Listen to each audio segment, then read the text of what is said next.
5월 10일 방송을 시작하겠습니다. 비트코인의 가격이 3,720만 원.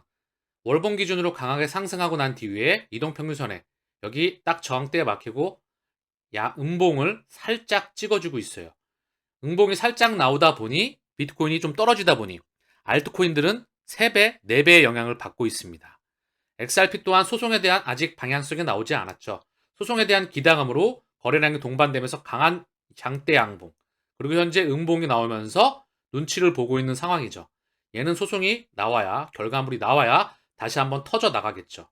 이미 10년 이상, 11년 가까이 인프라를 깔아가고 있습니다.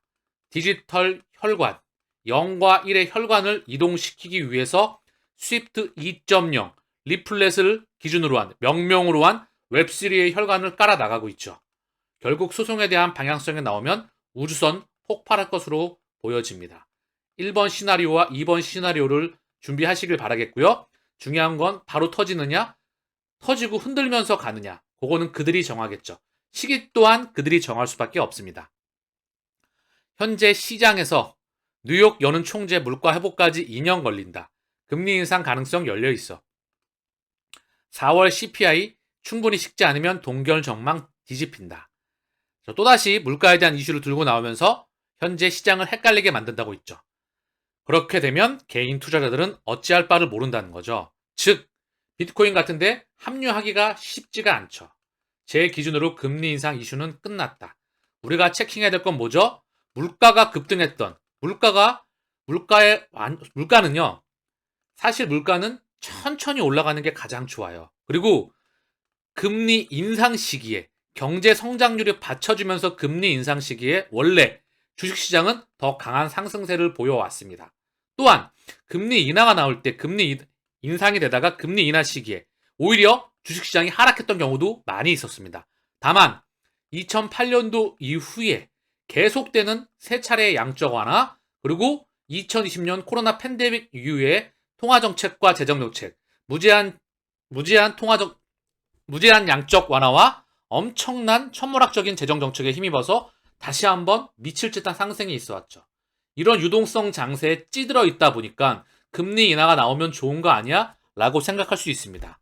그러나 금리 인하 제로금리와 함께 다시 한번 양적 완화가 진행되면서 통화 시스템이 완전히 붕괴가 된다면 좋겠죠. 다만 이렇게까지 가는데 상당한 시간이 걸릴 것으로 사료가 됩니다. 정리하면 지금의 물가 급등을 인플레이션이라고 하죠. 이 인플레이션은 바로 코로나 팬데믹, 우크라이나, 원유에 대한 감산이 있어 왔습니다. 현재 코로나 팬데믹과 우크라이나가 사실 큰 두 가지의 이유였었죠. 코로나 팬데믹은 끝났죠. 중국이 열리고 있습니다.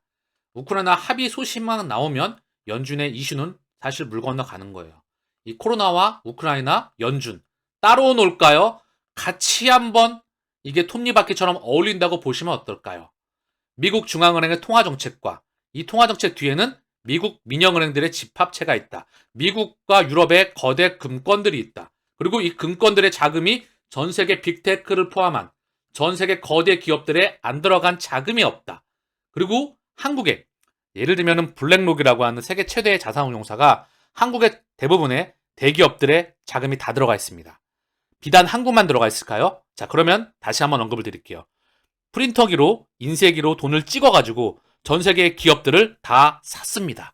그리고 그들의 영향력 아래 움직이지 않는 기업들이 없겠죠. 그리고 우크라이나 전쟁도 마찬가지. 코로나 팬데믹에 제가 지난번에 말씀을 드렸죠. 전 세계 빅파마라고 합니다. 1800조 단일 산업으로 가장 큰 제약바이오 시장의 거대 자본의 주인이 누구인지 다시 한번 언급을 드렸죠. 그러면 이제 우리가 기다려야 되는 소식은 뭐다? 바로 우크라이나 소식입니다. 이런 짜질짜질한 물가 이슈에 더 이상 흔들리지 않길 바라겠고요. 이미 큰 그림은 정해져 있다. 제가 다시 한번 언급드리지만 연준과 함께 거대 금권들이 함께 10년간 인프라를 깔아왔다. 지구 안에 통화 정책과 재정 정책의 새로운 바로 시스템을 만들어 나가기 위해서 그들이 새로운 방향을 설정해서 나가고 있습니다. 미국 시카고 옵션 거래소 CBOE가 SEC의 아크21 셰어스 비트코인 현물 ETF 재상장을 신청했다는 소식입니다. 자, 기관의 승인을 받게 되면 해당 ETF는 CBOE 산하 증권거래소 VZX에 상장된다. 앞서서 암호화폐 상장지수 상품 발행사 21쉐어스가 캐시우드의 자산운용사 아크 인베스트먼트와 함께 다시 한번 비트코인 현물 ETF를 출시를 위한 규제 허가 작업에 착수하였다. 자, 긍정적인 소식이 나오고 있죠. 이 이전에 리플과 SEC의 소송에 대한 결과물이 나와야 비트코인 현물 ETF도 그 결과물이 나올 수가 있겠죠. 그리고 이 첫 번째는 사실 그레이스케일, GBTC가 될 확률이 무척 높겠죠. 계속돼서 현재 시간 끌기가 진행되고 있지만 중요한 건 결과물이 나올 것이라 생각을 합니다. 그래야 새 판이 깔리잖아요. 스탠다드 차타드, 글로벌 은행 등 암호화폐 뱅킹 서비스 지원해야. 자, 지난 3월 암호화폐 친화적 대출 기관으로 꼽히는 실버게이트, 실리콘밸리, 시그니처 뱅크가 붕괴되면서 디지털 자산 금융시장에 공백이 생겼다. 글로벌 대형 은행들이 이를 메워야 할 의무가 있다. 스탠다드 차타드처럼 대형 금융기관이 이 영역에 뛰어들어야 한다. 대형 금융기관이 함께한다면 암호화폐 산업이 성장하는 데 필요한 요소를 적시에 공급할 수 있을 것. 비트코인은 더 상용화가 될 것이라고 덧붙였다. 스탠다드 차타드 소속 디지털 자산 리서치 책임자인 제프 캔드릭이 이런 말을 언급하고 있습니다. 자, 이게 보이게 되면 뭐가 떠오르죠? 바로 리퀴디티, 유동성 허브가 떠오릅니다. 전통 트레디파이에 바로 여기에 진입한다는 거죠. 그들이 유동성을 담당한다. 그리고 그 중간 과정에 있겠죠. 그 과정에서 마지막에는 애플은행. 자, 이런 것과 같이 빅테크가 큰 그림에서 확장해 나가겠죠. 중요한 건 그 과정에 전통 트레디파이에 이제 유동성에 대한 공급 또한 기다려지고 있습니다. 그렇기에 리플과 SEC의 소송, 비트코인 현물 ETF, 요게 나와야 금융기관들이 자금을 쏠 수가 있어요. 그리고 그 중심에 있는 전통 트레디파이의 바로 유동성에 대한 바로 주인이 시작될 수가 있겠죠. 정리하면 CBDC 그리고 스테이블코인, 이 스테이블코인 또한 중앙은행과 현재 은행들이 그 기득권 아래 스테이블코인이 발행되고 유동성이 공급하게 되는 그런 시스템을 그려볼 것 같아요. CBDC야 당연히 도매, 소매를 중심으로 하는 금융권을 중심으로 해서 발행이 되겠죠. 어쨌든 중요한 건 이들이 바로 전통 트레디파이와 함께 유동성을 공급한다. 거기 중심에 바로 리퀴디티, 유동성 허브가 있다. 그 말은 뭐죠? 바로 XRP의 세상이 다가옴을 의미합니다. XRP 가격이 1달러에 도달할 수 있는 이유. XRP는 빠르면 6월에 결정될 수 있는 SEC에 대한 소송에서 성공할 경우 올여름 1달러에 도달할 수 있습니다. SEC의 소송의 끝은 XRP의 엄청난 강세 촉매가 될 수 있습니다. 브래드 갈링하우스는 3년간의 법정 싸움 끝에 빠르면 6월이면 리플이 이 사건을 승소할 수 있을 것으로 내다봤다. 소송 승소 후 최대 20달러까지 가격을 예측하고 있습니다. 1, 2년 내에 21.84달러, 2만원, 3만원.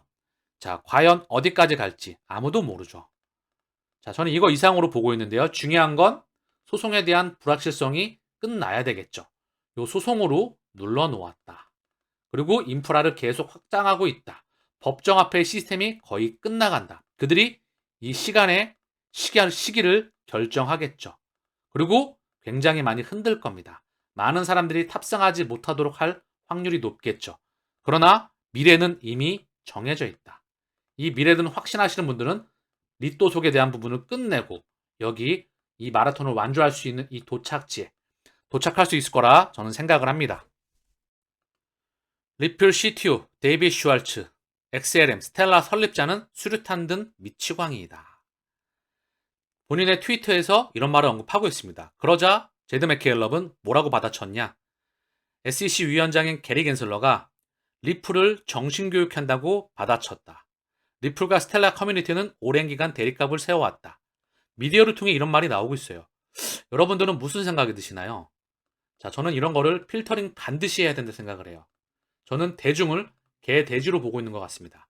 리플과 스텔라는 상호 보완 관계, 공존 관계입니다.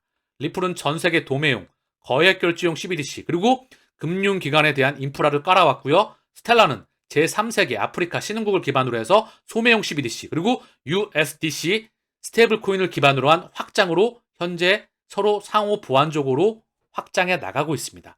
이미 오래 전부터.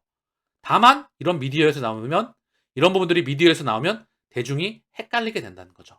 아까 연준이 헷갈리게 한 것처럼 우리는 그 목적지를 정확히 인지하고 직시해야 합니다. 자, 리플과 스텔라가 따로 노는 것처럼 생각하시는 분들은요. 잘 모르시는 분들은 리플, 스텔라, 머니그램, 그리고 비캐시 이들의 관계를 한번 살펴보시길 바랍니다. 어떻게 연결돼서 서로 확장해 나가는지 이미 뿌리가 다 같다. 영국 중앙은행 CBDC 책임자 암호화폐 화폐 기능 못해. 자, 그러면서 톰 허튼 총괄은 영란은의 핀테크 책임자입니다. CBDC 관련해 상충되는 두 개념, 프라이버시와 익명성에 중점을 두고 연설하였다. 이 말은 뭐죠? 역설적으로 모든 CBDC에 프라이버시, 개인정보 보호와 익명성이 입혀진다는 겁니다. 호라이젠과 지캐시. 호라이젠, 지캐시가 바로 떠오를 수가 있겠죠. 다만 이 시기에, 본격적인 시기는 언제다? 2025년 플러스 마이너스 알파 기준점입니다. 2023년 다가오는 퍼펙트 스톰과 함께 자산시장에 대한 실물 경제에 대한 퍼펙트 스톰 그리고 새로운 인프라가 깔리겠죠. CBDC의 상용화와 함께 전 세계 금융 시스템에 대한 원 시스템 그리고 호라이젠과 GKC를 중심으로 한 제로놀리지, 익명성 기술이 도입됩니다. 그러면 얘네들의 가격은 어디에 가 있을까요? 그리고 얘네들의 바로 혈관을 만들고 중심 브릿지 자산을 하는 건 바로 XRP겠죠. 이 미래는 이미 정해져 있어요. 2008년도 이후에 2012년 전 세계 최초의 리만 브라더스 사태 이후에 그리고 블록체인과 세계 최초의 비트코인 이게 탄생을 했었죠. 2012년 그리고 리플의 탄생 이후에 지금까지 2023년 11년간 인프라를 확장해 왔습니다. 2004년도부터 라이언 푸거에 의해서 에너지가 응축되다가 그리고 이제 2012년 그리고 현재 2023년 오랜 기간 그들의 영향력 아래 조용히 숨지기면서 리또 소개라는 명명 아래 소송이라는 개가 지나가는 연극을 만들고 있는 아래 현재 가격을 묶어놓고서 개인들을 지쳐가게 만들어 놓고서 이제 어느 순간에 우주선 폭발할 것으로 저는 생각이 됩니다. 그 미래를 확신하시는 분은 이 마라톤을 완주할 수가 있겠죠? 항상 흔들거리지 마시고 개인 투자자는 멘탈이 가장 중요합니다. 오늘 방송은 여기서 마치겠습니다.